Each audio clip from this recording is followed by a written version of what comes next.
যারা জামাতে ভোট দিয়েছে তারা জারজ সন্তান, এদেরকে নিয়ে সমাজে বসবাস করা যাবে না বললেন ঝালকাঠি একের এমপি রফিকুল ইসলাম জামাল।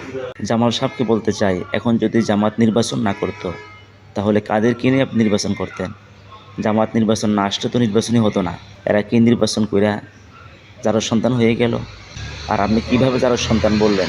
আপনি শিক্ষিত মানুষ হয়ে এতগুলো লোকের জারজ সন্তান বলতে পারলেন? আপনার কথা কি সত্য? নিশ্চয়ই মিথ্যা বলেছেন। আর ২৪-এর বিপ্লবের সাথে কারা জড়িত ছিল? ছাত্রদের সাথে সরাসরি জামাত শিবির কাজ করেছে এবং এই ২৪-এর বিপ্লবকে সারা দেশে ছড়িয়ে দিয়েছে ছাত্র শিবির। যাদের কারণে আপনি নির্বাচনের সুযোগ পেয়েছেন, আজকে এমপি হয়েছেন, তাদেরকে বলতেছেন জারজ সন্তান। আপনারা তো একটা বালুর টাকা সরাতে পারেন নাই। ২৪-এর আন্দোলনে ছাত্রদের সাথে জামাত ইসলাম ছাত্র শিবিরের সরাসরি সম্পৃক্ততার কারণেই আজকে আওয়ামী লীগ থেকে জাতি মুক্তি পেয়েছে, আওয়ামী লীগ পালাতে বাধ্য হয়েছে। সেই সুযোগে আজকে আপনারা নির্বাচন করতে পারতেছেন, এমপি হয়েছেন। এখন জামাত খারাপ হয়ে গেছে না? এখন জামাত জারজ সন্তান হয়ে গেছে। আর জামাল সাহেব আপনি বললেন জামাত ইসলামের লোকদেরকে নিয়ে সমাজে বসবাস করা যাবে না, তো সমাজ থেকে আপনার একা। আর আপনি যখন এমপি হয়ে গেছেন, শুধু কি আপনি দলীয় এমপি? আপনি তো সবারই এমপি।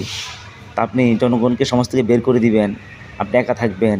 এগুলো তো জুলুম, এগুলো রাষ্ট্রদ্রোহী কাজ, এগুলো ইসলামের অবাধ্য কাজ। তবে মনে রাখবেন, কুলিল্লাহুম্মা মালিকাল মুলক তুতিল মুলকা মান তাশা ওয়া তানজিউল মুলকা মিম্মান তাশা। ক্ষমতার মালিক আল্লাহ সুবহানাহু ওয়া তাআলা। আল্লাহ যাকে ইচ্ছা ক্ষমতা দেন, যার থেকে ইচ্ছা ক্ষমতা আবার ছিনিয়ে নেন। পৃথিবীর কোনো জালিম জুলুম করে শেষ পর্যন্ত টিকে থাকতে পারে নাই। একটা পর্যায়ে অধঃপতন হয়েছে। আর জুলমাতুল ইয়াউমাল কিয়ামা, যারা জুলুম করবে কিয়ামতের ময়দানে এই জুলুম অন্ধকার হবে, যে অন্ধকার জাহান্নামে নিয়ে যাবে। সুতরাং দুনিয়াতে কারোর প্রতি জুলুম করবেন না। জুলুম করবেন তো ধ্বংস অনিবার্য।